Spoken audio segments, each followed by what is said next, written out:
RSS പ്രവർത്തകൻ മണ്ണന്തല രഞ്ജിത്ത് വധക്കേസിൽ പ്രതികളെ തിരിച്ചറിഞ്ഞു. കേസിലെ ഒന്നാം പ്രതിയായ അമ്പലമുക്ക് കൃഷ്ണകുമാറിന്റെ നേതൃത്വത്തിലുള്ള അക്രമി സംഘത്തെയാണ് സാക്ഷി വിസ്താരത്തിൽ തിരിച്ചറിഞ്ഞത്. മുൻ വൈരാഗ്യത്തിന്റെ പേരിൽ 2008 ഒക്ടോബർ 17-നാണ് തിരുവനന്തപുരം മണ്ണന്തല മണ്ഡലം ശാരീരിക് ശിക്ഷൺ പ്രമുഖായിരുന്ന രഞ്ജിത്തിനെ CPM-കാർ ക്രൂരമായി കൊലപ്പെടുത്തിയത്. കഴിഞ്ഞ ദിവസം തിരുവനന്തപുരം അഡീഷണൽ സെഷൻ ജഡ്ജിക്ക് മുമ്പിൽ നടന്ന സാക്ഷി വിസ്താരത്തിലാണ് ദൃക്സാക്ഷി പ്രതികളെ തിരിച്ചറിഞ്ഞത്.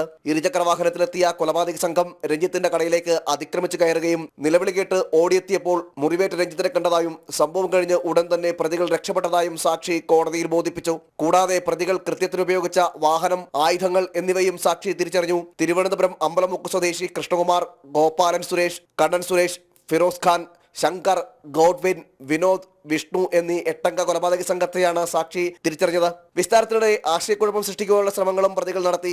ഒരേ വേഷത്തിലാണ് 8 പേരും സാക്ഷി വിസ്താരത്തിന് ഹാജരായത്. കേസിൽ 3-ാം സാക്ഷിയെ ഇന്ന് വിസ്തരിക്കും. പ്രതികളുടെ ഭാഗത്തു നിന്ന് ഭീഷണി നിലനിൽക്കുന്നതിനാൽ കനത്ത പോലീസ് സുരക്ഷയിലാണ് വിചാരണ നടപടികൾ. 2008 ഒക്ടോബർ 17 രാവിലെ 5:50-നാണ് RSS പ്രവർത്തകനായ രഞ്ജിത്തിനെ CPM-കാരായ പ്രതികൾ കൊലപ്പെടുത്തിയത്. രഞ്ജിത്തിന്റെ കോട്ടമൂളിലെ പച്ചക്കറിക്കടയിൽ അതിക്രമിച്ച് കയറി ക്രൂരമായി വെട്ടിക്കൊലപ്പെടുത്തുകയായിരുന്നു. ജനം, തിരുവനന്തപുരം.